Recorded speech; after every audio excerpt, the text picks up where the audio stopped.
महाराज जी, राधा रमन जी की बात करते हैं, जब वृंदावन की बात आती है, आजकल का यूथ प्रेम मंदिर तक पहुंचा है, बिहारी जी तक पहुंचा है।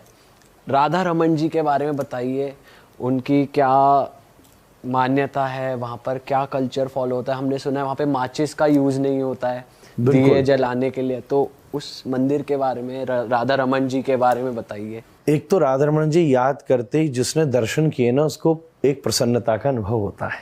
पहली बात है तो खुश हो जाता है, राधा रमन बोलते खुश हो जाता है, क्योंकि दुनिया में एकमात्र मेरा ठाकुर ऐसा है जो खुशीला ठाकुर है। इसका कारण ये है कि आप फोटोग्राफ्स में देखिएगा, मैं आपसे शेयर करूंगा, ये रही सामने। हाँ ये तो है ही है, बिल्कुल ये देखिए, और मैं आपसे क्लोजअप शेयर करूंगा, इसमें भी क्लोजअप देखिएगा। ऐसा ठाकुर है जिसके सारे दांत दिखते हैं। तो अगर कोई विग्रह बनाया भी गया हो, कोई मूर्तिकार बनाए, तो भी उसके दांत नहीं दिख सकते। तो ये बड़ी अंदर की रहस्य की बात। और अंदर अंदर कई भक्तों ने ऐसा अनुभव किया है। सुबह शाम की फोटो, 2 घंटे बाद की फोटो देख लो, हम लोगों के फोनों में ही होगी कि आज अभी हंस रहे हैं और 1 घंटे बाद नहीं हंस रहे हैं। अच्छा, तो मतलब सामने वाला कोई अपना वाला आ जाए तो हंस जाते हैं, और नहीं आए, पसंद नहीं है तो नहीं हंसते। कभी किसी को 2 दांत दिखते हैं, कभी किसी को 4 दांत दिखते हैं। इसलिए ठाकुर जी ऐसे रहस्यमय ठाकुर हैं कि प्रसन्न रहते। ये तो किसी चमत्कार से कम नहीं है। अरे मैं क्या बताऊं, सबसे बड़े चमत्कारी ये स्वयं ही है। महाराज जी, मैंने रील्स भी देखी थी जिसमें कोई कथावाचक थे, वो कह रहे थे कि कोई भी उनको पसंद आ जाए या फिर ठाकुर जी को कोई पसंद आ जाए इतना ज़्यादा, तो वो उनके साथ ही चले जाते हैं। ऐसा भी है क्या? नहीं, वो ठाकुर जी के साथ चले ही जा सकते हैं, राधा रमन जी नहीं गए और न जाएं आप, ऐसा मतलब हम लोगों को सेवा करनी है उनकी। वह ऐसे तो ठाकुर जी सबके संग जाते ही हैं। अच्छा। तो पर फिर भी भगवान राधा रमन जी स्वयंभू भगवान है।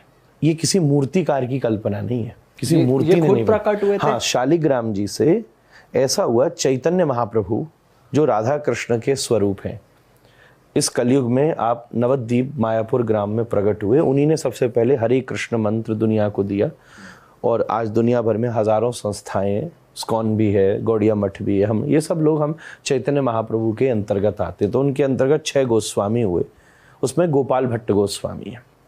वो मूल थे श्रीरंगम से, ये दक्षिण में पड़ता है, और श्रीरंगम से आए वृंदावन, वहाँ से महाप्रभु जी की आज्ञा से गए कंटकी नदी, ये नेपाल में बहती है, वहाँ ऐसी मान्यता है, अभी भी बड़ी कठिन यात्रा है।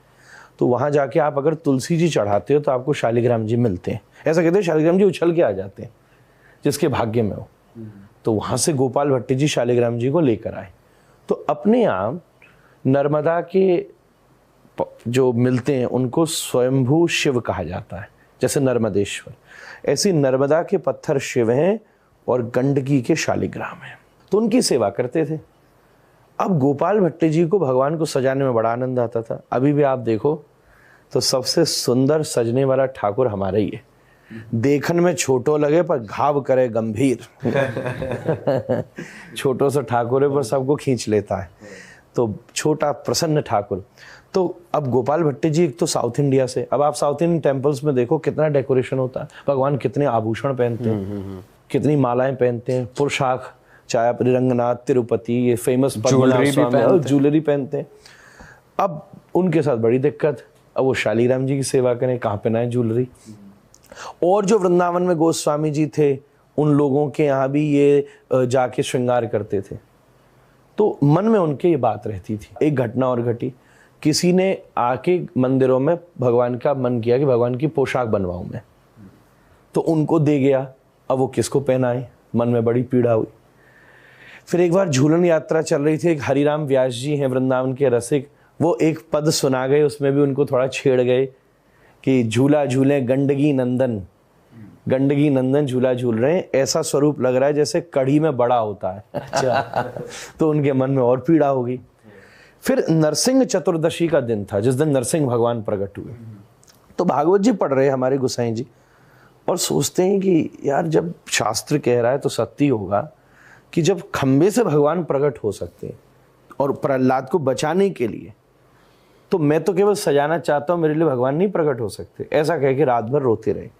अगले दिन सवेरे, जो वैशाख शुक्ल पूर्णिमा संवत 1599, सुबह यमुना स्नान करके आए, तब शालिग्राम जी की जगह भगवान द्वादशांगुल राधा रमण जी, उनको वहाँ प्रकट प्राप्ति और आकाशवाणी हुई, गोपाल भट्ट में तुम्हारे श्रृंगार के लिए यहाँ प्रकट हो रहा हूँ। अच्छा, शालिग्राम में एकमात्र दुनिया में ये विग्रह है जो इतना फाइन है शालिग्राम के लिए। शालिग्राम के विग्रह और भी जगह है, इतना फाइन कोई नहीं है। और उसका प्रमाण होता है कि उसके अंदर गोल्ड वायर होता है और चक्र होता है। आपने शालिग्राम जी देखा होगा, ऐसे चक्र बना होता है। तो राधा रमण जी के अंग में उस शालिग्राम के ये दोनों चिन्ह मौजूद हैं। बहुत समय पहले एक बार कई जर्मन के लोग आए थे, उन्होंने आके दूर से स्कैन भी किया, तो उन्होंने रिपोर्ट दी उस समय, हमारे मंदिर के उसमें है कि ये साक्षात विग्रह भगवान श्री कृष्ण के ग्रेट ग्रैंडसन हुए वज्रनाभ। उन्होंने वृंदावन को एस्टैब्लिश किया। तो उन्होंने भगवान की 3 मूर्तियां बनाई, गोविंद, गोपीनाथ और मदन मोहन जी। फिर मुगलों के काल में वो इधर उधर चले गए। एक से भगवान का मुख मिलता था, दूसरे से धड़ और तीसरे से चरण। राधा रमण जी ये तीनों का मिक्सचर है। इसलिए वृंदावन के लोग कहते हैं राधा रमण को देखकर अगर तुमने ये कहा कि हमने कृष्ण नहीं देखे तो तुम अपराध कर रहे हो। अच्छा।